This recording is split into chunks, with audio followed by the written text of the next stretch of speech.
Bom dia, galera, tudo bem com vocês? Na aula de hoje, nós faremos a correção da tarefa da página 22 e 23 da apostila. Abram e acompanhem a explicação. O número 1 diz o seguinte: a ararajuba é uma ave que apresenta o mesmo tamanho de um papagaio e na natureza só é encontrada no Brasil, nos estados do Maranhão, Pará, Mato Grosso e Rondônia. Com relação à distribuição dessa espécie, é correto afirmar que, então, como ela é específica do Brasil, ela é encontrada em alguns estados do Brasil, ela é chamada de espécie endêmica. Quando uma espécie é encontrada em várias regiões do planeta, ela é chamada de cosmopolita. Mas no caso dessa ave, como ela é encontrada em regiões específicas do Brasil, ela é chamada de espécie endêmica, certo? Então nós vamos procurar qual das alternativas diz isso. Então aqui, ó. Letra A. Ela é endêmica do Brasil, pois não é encontrada em outros países do mundo, correto, né? Se fosse encontrada em outros países do mundo, ela seria cosmopolita.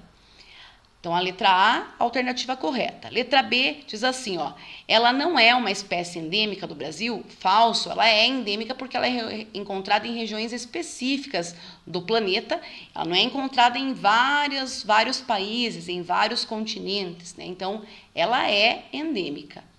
Letra C, é uma espécie amplamente distribuída, pois migrou para diferentes países sul-americanos. No próprio enunciado diz que ela é encontrada apenas em algumas regiões do Brasil. Então, ela não migrou para diferentes países, né?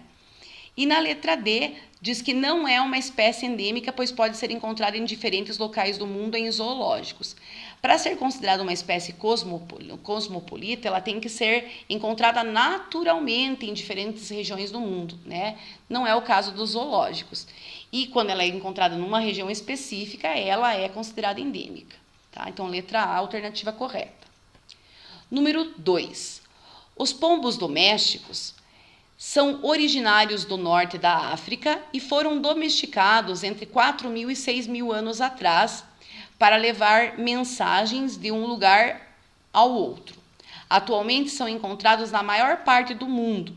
Escreva 3 fatores que devem ser considerados para entender a distribuição e o porquê os pombos domésticos sobreviverem a diferentes ambientes.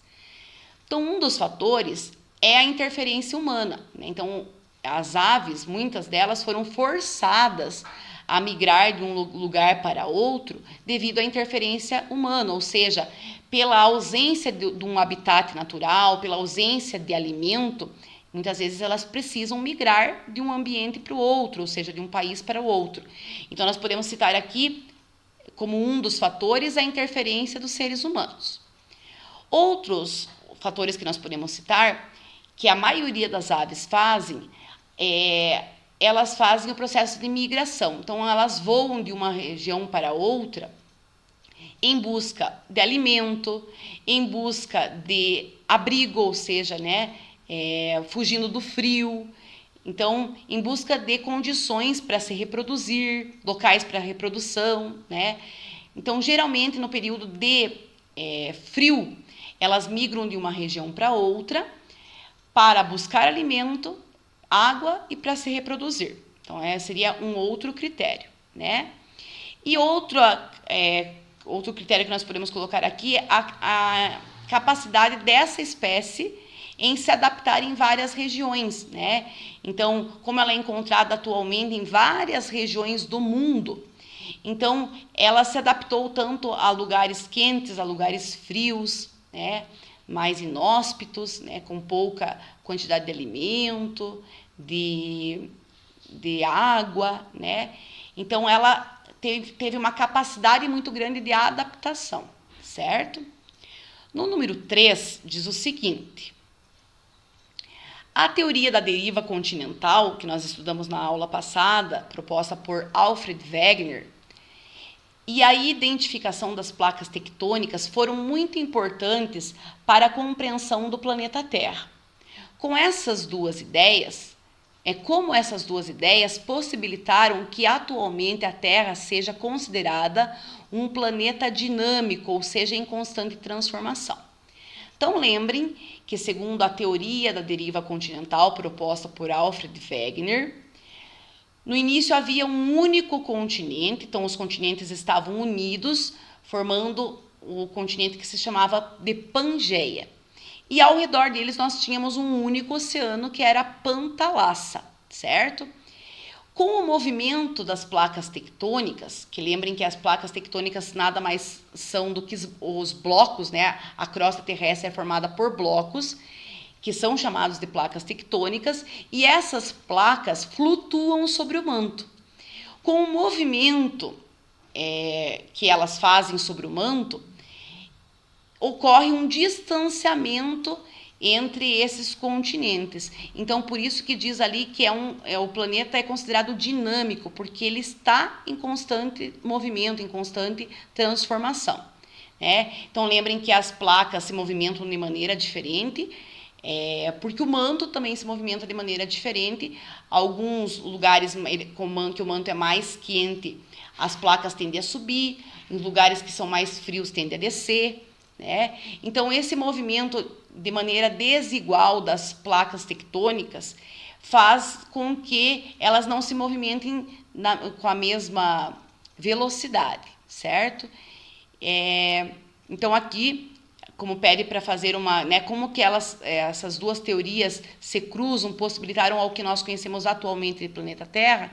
Então, vocês vão colocar lá que no início havia um único continente, que era a Pangeia, que se fragmentou inicialmente, vocês podem até colocar que se fragmentou inicialmente em 2 blocos, e esses blocos continuaram se afastando, formando os continentes que nós temos atualmente, devido ao movimento das placas tectônicas sobre o manto, tá? No número 4, diz aqui, uma planta muito semelhante a uma samambaia, chamada de Glossopteris, apresentavam folhas largas e longas, semelhantes à língua de animais. Os fósseis de suas espécies são encontradas na Antártica, sul da África, sul da Austrália e sul da América do Sul. Observe a ilustração da página 18.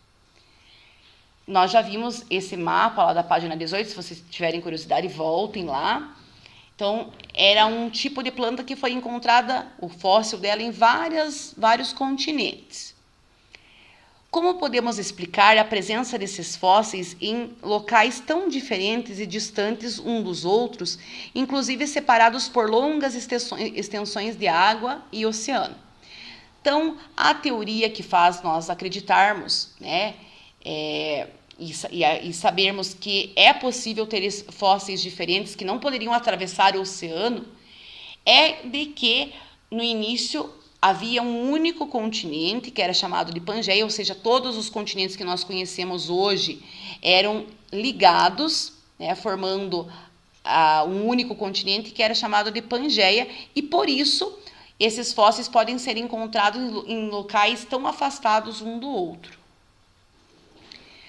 No exercício número 5, é um exercício de verdadeiro e falso, diz assim: existem vários aglomerados rochosos no continente africano que apresentam formação idêntica a rochas encontradas no sul do Brasil. Sobre isso, marque V para as afirmativas verdadeiras e F para as falsas. Letra A.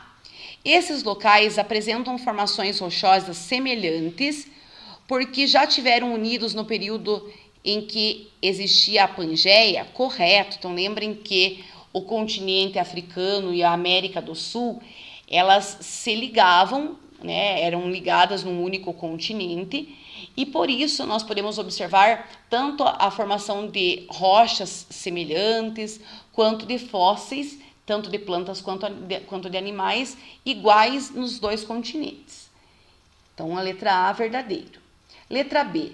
Se recortar um mapa mundi e unir a parte que representa a costa brasileira à representação da costa africana, O Rio Grande do Sul ficará na mesma região em que se situa a Namíbia? Correto. Isso pode se comprovar devido a essas formações rochosas que nós vimos nas aulas anteriores.